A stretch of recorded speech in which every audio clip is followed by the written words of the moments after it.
Hein. Parce qu'un est toujours, tu peux voir un en même temps, c'est l'alternance. Hein. On ne peut pas avoir les deux en même temps. Mais on peut comprendre qu'un symbole, qui est le nom, il cache l'autre. Hein. Il cache l'autre, le sujet et l'objet. Le 1, c'est quoi alors? Le 1, c'est la polarité. Et l'opposition, c'est toujours deux. Hein, c'est le sujet-objet. Mais, par exemple, le scientifique, il fait une chose, il donne un nom, et ça vient un objet, mais c'est sans mot, parce que la personne qui a créé, il partait ailleurs. Mais quand tu vois que l'objet a les sujets, c'est toujours dedans, finalement, alors tu vois qu'il n'y a pas un sujet qui a beaucoup d'objets, c'est toujours un. Et on lié avec un deux, c'est comme les nœuds dans un morceau, un ficelle. Hein. Il y a les nœuds, mais il n'y a rien il n'y a rien sauf le nœud. Un après l'autre. Mais ils sont liés sur le ficelle. Hein, bon. Mais ça, c'est le temps, les ficelles. Alors, le moment-là, comme on dit hier, s'il n'y a pas de verbe, s'il n'y a personne, hein, si tout est un, il n'y a pas le temps dans le sens le passé, présent, et futur, parce que ça, c'est le verbe. Mais quand je suis là, ce que vous avez demandé hier, ça va, on joue, on est dans le jeu, je sais pas. Alors, si je dis ça, ça va, hein, mais je n'ai pas besoin de demander parce que je sais déjà ce que j'ai. Je sais que j'ai le mal aux dents et je sais que je n'ai pas besoin de demander, d'écrire que j'ai mal aux dents. Hein. En effet, on est à la notion de synchronicité. Hein? Synchronicité, avant, elle appelait ça la coïncidence, l'accident. Mais comme Jung est passé, on appelle la synchronicité. Hein? Le mot commun maintenant, c'est toujours été la synchronicité. Alors, mais la synchronicité, ça veut dire que l'esprit et le corps physique, hein, si on peut parler comme ça, sont un. L'esprit, c'est un développement, le corps, c'est ce qu'on appelle la conscience de soi-même. Hein. Il est devenu conscience de lui-même. Le mind, l'esprit et le corps sont un. Mais parce qu'on pense qu'il est séparé, ça, c'est le fils prodigue, hein, qui tourne comme un taureau dans le monde, un symbole l'arc, astrologie. Dans le monde, il est le taureau dans la maison de porcelaine, on dit en anglais. Hein? Il casse tout. Dans l'Inde, c'est l'éléphant. L'éléphant. Oui, c'est l'éléphant dans les deux. Et l'éléphant, il court dans le jungle, il tombe et tout. Mais le moment où on réalise que l'esprit et le corps, le fils prodigue peut rentrer chez lui. Hein? Est-ce que c'est le même phénomène quand deux personnes sont ensemble et il y a quelqu'un qui dit un mot que l'autre pensait à l'instant, quoi? Que ça m'arrive assez souvent avec des gens. Non. De mettre un truc, puis j'y pensais, il voulait le dire, et on le dit des fois même en même temps. Comme s'il y avait pas tu peux dire que les deux pensées sont butées comme ça. Ouais, tu vois en rugby, ils font ça. Hein, quand ils font la même chose. Hein.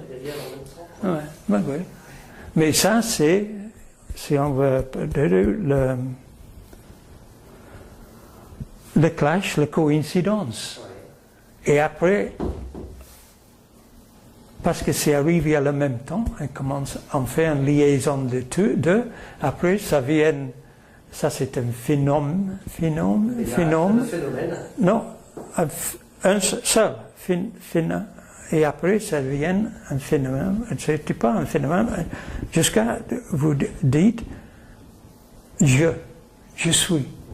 Et c'est venu un phénomène, c'est le premier. Après, ça, un nouveau, il siffle nouveau parce que c'est la même chose, et ça devient la deuxième fois. Alors, et après, une troisième fois. Alors, c'est comme ça, on peut localiser dans le 3.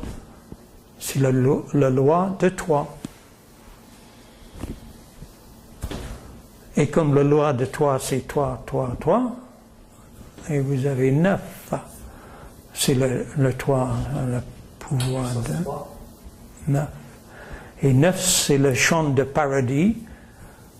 C'est le chant de Shiva, non? Comme on dit, évidemment, vous êtes au courant de la philosophie indienne aussi, hein, mais tout le monde hier, elle était. C'est le Shiva. Et le charisme central, c'est Shiva. C'est le paradis. Dans la chanson, ou de le rainbow, hein. Une fois dans un lullaby, le pays que j'ai entendu parler dans un lullaby, c'est le paradis, avec l'oiseau bleu qui est le paon, avec tous ces deux qui sont les étoiles. Ça c'est Lucy dans le sky with diamonds. Hein. On trouve dans toutes les chansons. Hein, c'est pas quelque chose d'extraordinaire parce que partout on regarde, on trouve. Alors, quand on voit que le mental, hein, parce que c'est le mental qui est le taureau ou l'éléphant, il vient comme ça. Et le corps, on voit que ça c'est le fini et infini, peut-être, mais je vois l'infini. L'infini, c'est l'infini qui est toujours là. Il n'est pas le commencement, pas le bout, je ne peux pas donner un nom. C'est ce qu'on appelle, dans un certain sens, l'ignorance. Et parce qu'on ne peut être pas face à notre ignorance, on va dire, mais qu'est-ce que je suis? On fait la connaissance et le connu et l'inconnu. Hein. Ça, c'est pour cacher l'ignorance. Hein. C'est ça, mon nom est personne, le nom cache le fait de l'ignorance, qu'on ne sait pas ce qu'on est, parce qu'on ne peut pas savoir.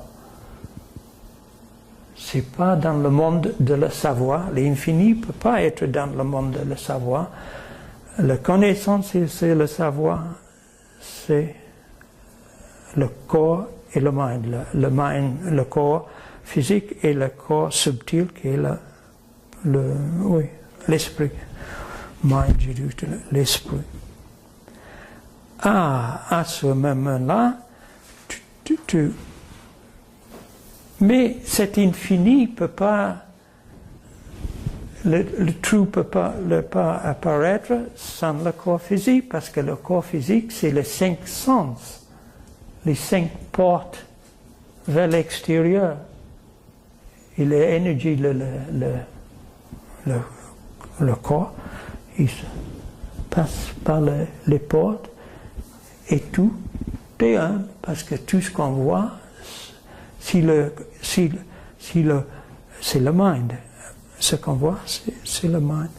Alors, le moment où je dis je vois quelque chose, ce que je vois, c'est pas avec les yeux, mais avec le mind. Hein. Ce que je vois, c'est le mental, le mind, l'esprit. Pardon, j'utilise toujours le mind, l'esprit. Ah, c'est beau, hein? Tu vois dans le paysage, rien, tu n'entends rien, tu vois rien, mais tout est là. Hein? Ça, c'est les singes. Oui, mais évidemment, dans la vie quotidienne, on est dans le dualisme, pas la dualité, le dualisme, mais le dualisme.